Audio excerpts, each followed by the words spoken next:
Hi and welcome to the third video on the Bell 505. Today's an exciting one. We're going to be doing the pre-start checklist.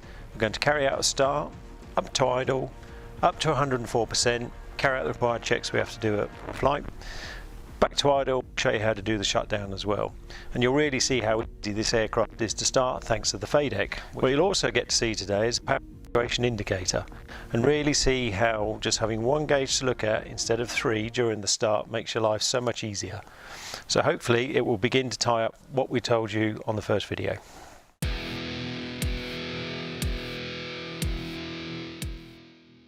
Okay, we're in the aircraft. Our seatbelt is secured, the seat's in the fully forward position, the blades are untied. So first order that we check is the rotor brake. We check it's in and latched. We check our fuel valve is in. We move down the screen to the standby compass. We check its condition.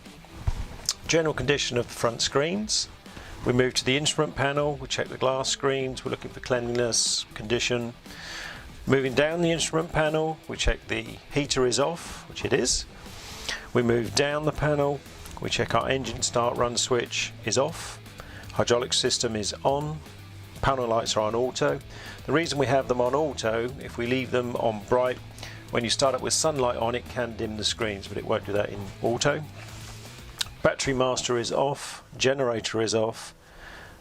PFD, MFD reversion switch is in normal, which we will go into in the screen video. Anti-cold light is off, position lights off, pitot heat off. Moving down, we check my throttle is in idle, landing light is off. Co-pilot throttle switch also in idle. So everything is good there, ready to apply power. But the next thing we have to do is check full and free on the flight controls. So we remove the frictions, just a quarter of a turn on the 505. And we want full and free movement. And what we're looking for, any binding or tight spots or restriction of travel. Everything feels good there, so we reapply the frictions.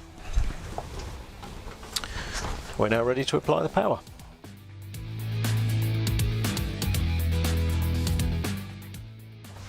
We're now ready to put the battery master on, which is here. We'll put that on. You'll hear the fans run momentarily. It's just a test. There for the avionics. The screens will now go through their self-test. Now if you were to order a 505 today, you still get Garmin 1000 screens, but they're now the next generation, the NXI. One of the biggest benefits of the NXI over these screens is they come on a lot faster. It's under 5 seconds. Some of the clarity is a little better, and there's a slight change in button function. But if you know how to use a Garmin 1000, you'll be able to use the NXI. So we can see the primary flight display. That will wake up and do everything it needs to do on its own.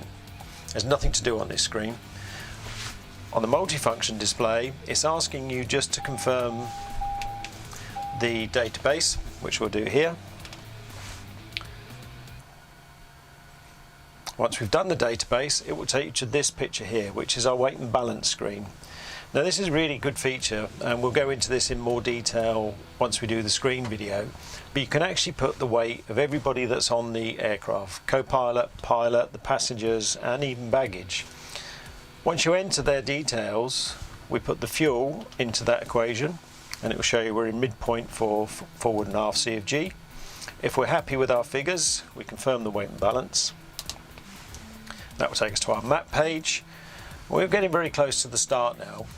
And as you remember from our video number 1, this is our power situation indicator. To start the aircraft, I like to see this just on a bigger scale. So we hit engine page. It says engine. And what we've now got up here is just a much larger version than what we've got here. So to refresh our memories, we have our engine and transmission temperature and pressures. Amps, volts, we do need 25.7 volts to start the aircraft. We've got 26.2. We've got sufficient fuel to start the aircraft. We can see that the transmission oil pressure is up because it's clearly not running. Fuel pressure is up. Engine oil pressure is low. And the engine is out, the generator's offline, and the weight on gear switch is on. So they're all normal pre-start. There are a couple of other tests we need to do, and you'll see down here there's a button with test on it. And a good thing to remember on Garmin 1000, if it doesn't have anything written above it, it doesn't do anything. So we hit test, we come up with various functions along the bottom, These two are more for maintenance functions, so we'll ignore those for today. We hit fire test. This aircraft comes with a fire warning system, which is a really good feature for a relatively small aircraft. You can see here it says fire test OK. That's tested the circuit. We have one for the chip detectors. There's one in the tail rotor, the engine and the transmission. We hit it and it will go through its check. It's tested the chips itself, not if there's metal on the plugs. When we're happy with those, we go to the audio test, which I'll press in just a moment.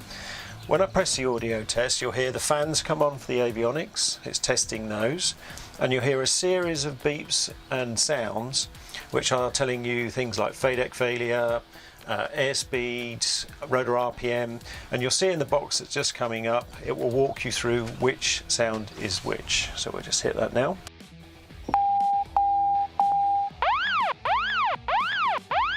Engine out. ECU fail. 150. Engine fire. That's the end of those. Press again to cancel. We're now ready to start.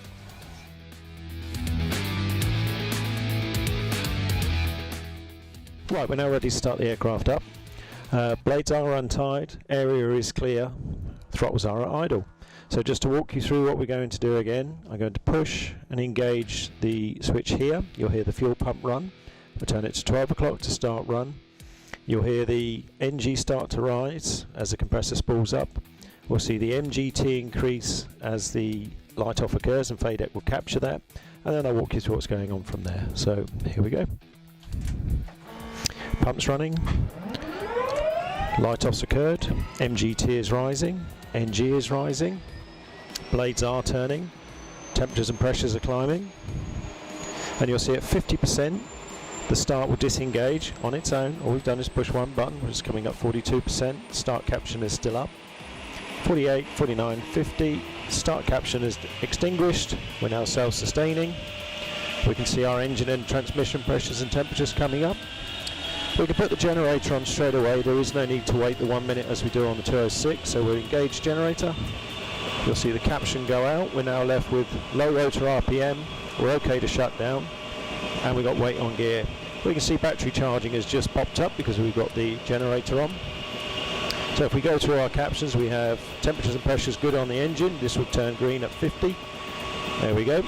Transmission is good. We've got 35 amps, 28.3 volts. We're pulling 80 pounds per hour of fuel at the moment. Sufficient fuel for the run. Frictions are coming off. We're going to do a hydraulic check while we're just at idle, so we turn the hydraulics off. Just make a simple X pattern with the cyclic, raise the collective about an inch or two, put back down, hydraulic system back on. We can now go straight to 100% or 104, so I'm just going to hit the fly button. You'll see that the MGT will increase, you'll see the NR increase, and you'll see the power situation indicator increase. Again, all FADEC controlled, I have no control over that. RPM coming up, it will stabilise at 104. There's 104. And all we're left with on the panel is OK to shut down, battery charging and weight on gear. We can see that we're still in MGT, and once we actually go to take off, which we're not going to do on this flight, you'll see that the MGT will change to torque on this one here. So now to go back to idle, as we said, there is no throttle, it's just a button, so we press the button back to idle, hand off. FADEC's doing all the control.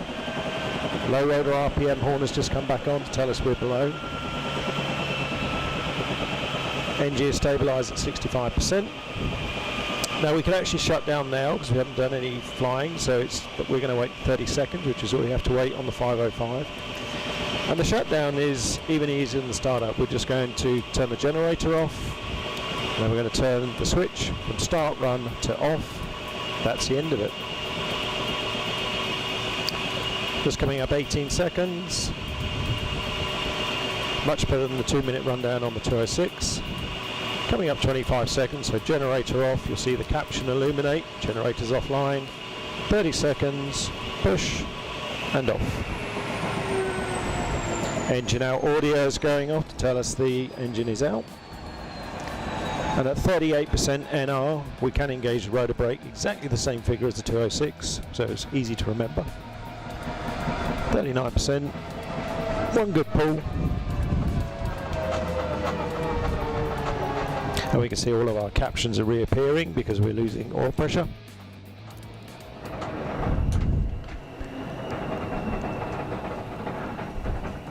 Blades are stopped.